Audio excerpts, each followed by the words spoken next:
আসসালামু আলাইকুম, কেমন আছেন সবাই? অনেক দিন পরে আসলাম নতুন একটা ভিডিও নিয়ে। তো আজকে আমি স্যুপ রান্না করব। তো এই জন্য এখানে পানি বসিয়ে দিলাম। তারপর এটার সাথে আমি একটু চিংড়ি মাছ, সাথে হচ্ছে চিকেন দিব।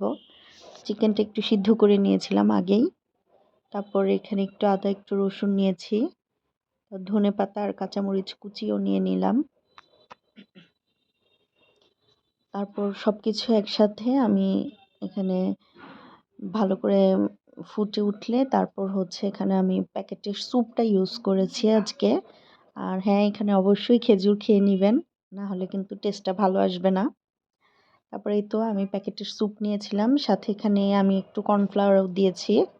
তারপর এখানে একটা সস বানিয়েছিলাম, এখানে হচ্ছে টমেটো কেচাপ আর সয়া সস। তারপরে এই তো ভালো করে ফুটে ওঠার পরে আমি হচ্ছে দিয়ে দিব স্যুপ স্যুপটা দিয়ে দিব, যে আমি গুলে রেখেছিলাম স্যুপটা, সেই স্যুপটা দিয়ে দিব। এই যে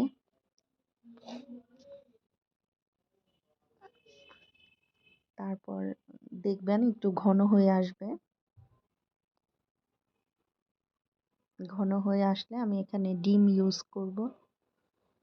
ও সরি, এখানে আমি আগে একটু সসটা ইউজ করে নিয়েছিলাম। সসটা দিয়ে আমি অনেকগুলো নিয়েছিলাম, তারপরে দেখলাম যে বেশি হয়ে যায়, এজন্য আমি আর সবগুলো দিইনি।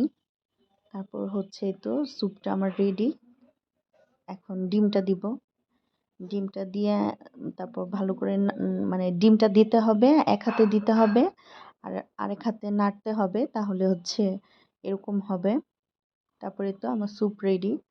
তারপর এখন আমি রান্না করব নুডলস। তো এখানে আমি আমি এখানে অনেক কিছুই নিয়েছি। তো এই যে এখানে আমি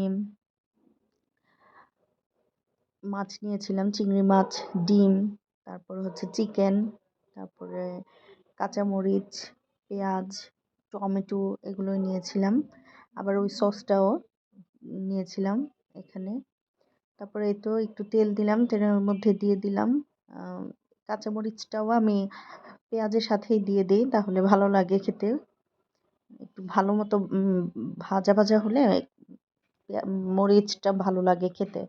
এই তো পেঁয়াজের সাথে দিয়ে দেওয়ার পরে এই যে আমি এখন, যেহেতু এগুলো সবই আগে থেকে রান্না করা, এই জন্য আমার আমি আর বেশি দেরি করিনি বা এত বেশি আমার টাইমও লাগেনি, কারণ আমার সব কিছু রান্না করা ছিল। যেমন হচ্ছে চিকেনটাও আমি একটু রান্না করে নিয়েছিলাম, ভেজে নিয়েছিলাম আর কি। তারপর হচ্ছে ডিমটাও আগে থেকে ভাজা ছিল, চিংড়ি মাছগুলো। তারপরে এই তো এই সস দিয়ে দিলাম, ওই যে সসটা আমি বানিয়েছি সেই সসটা দিয়ে দিলাম। আর এখানে এখানে আমি ওই যে নুডলসের যে প্যাকেটের মধ্যে যে মশলাটা থাকে ওইটাও ইউজ করেছিলাম। তারপর আরও দুইটা ছিল, ওইটা আমি পরে নুডলসের উপরে দিয়েছি। আর একটা দিয়েছি হচ্ছে ওই ওই মিশ্রণ, মানে ওই চিকেন আর ওই চিংড়ি মাছের সাথে। তারপরে এই তো আমাদের স্যুপ আর নুডলস রেডি, সাথে ছিল কোক। যেহেতু আমি আমার হাজব্যান্ড নুডলস রান্না করলে একসাথেই খাই, সেজন্য একটার মধ্যেই নিয়ে নিয়েছিলাম। বাচ্চাদেরকেও দিয়েছিলাম, কিন্তু ওদেরগুলো আর দেখাই নাই। যাই হোক, দোয়া করবেন। আল্লাহ হাফেজ।